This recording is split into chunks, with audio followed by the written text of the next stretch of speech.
हां, काय झालं संकेत भाई? ॲक्च्युली काय झालं की आमचं उद्याचं लग्न म्हणजे आजचं लग्न आहे ॲक्च्युली. विधी आणि त्याची कालच आमच्याकडे हळद होती.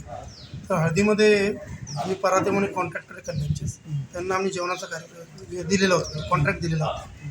तर हळद वगैरे सगळी व्यवस्थित झाली, जेवण वगैरे झाली 10-11 वाजता. आणि त्यानंतर सगळे घरी जेव्हा परतले हॉटेलला की आपल्या आपल्या कॉम्प्लेक्सचे सगळे लोक आमचे 100-150 लोक जेवायला होते. तर त्यांना सगळ्यांना 12 उलट्या सुरू झाल्या, जुलाब सुरू झाल्या आणि उलट्या पण अशा की प्रचंड वेदना, प्रचंड त्रास आणि प्रचंड हाल झाले सगळ्यांचे रात्रभर. आणि सीनियर सिटिझन्स तर अजूनही त्रास सुरू. ट्रॉमामध्ये आहेत, हॉस्पिटलमध्ये आहेत, काही लहान मुलंसुद्धा ॲडमिट आहेत, काही मुरबाडला जाऊन ॲडमिट आहेत, काही अंबरनाथला जाऊन ॲडमिट आहेत. ही सगळ्यांची परिस्थिती अतिशय खराब आहे. आणि मेन म्हणजे काय की ह्या कारणामुळे माझ्या घरचा जो प्रॉब्लेम आहे, माझी जी मुलगी तिचं लग्न होतं स्नेहा आणि श्रुती तिची लहान बहीण आणि माझी बायको रेखा, त्यांची परिस्थिती फारच खराब आहे. अजूनही त्या परिस्थितीतून ते बाहेर आलेले नाही आहेत.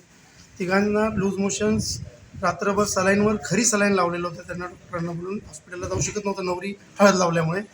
त्यामुळे आमचं आर्थिक नुकसान, इमोशनल नुकसान आणि ट्रॉमामधून माझी मुलगी ज्या ट्रॉमामधून चालली आहे सायकोलॉजिकली, ती खूपच वाईट परिस्थिती. लग्न कॅन्सल केलं. लग्न आम्हाला कॅन्सल करावं लागलं त्याच्यामुळे.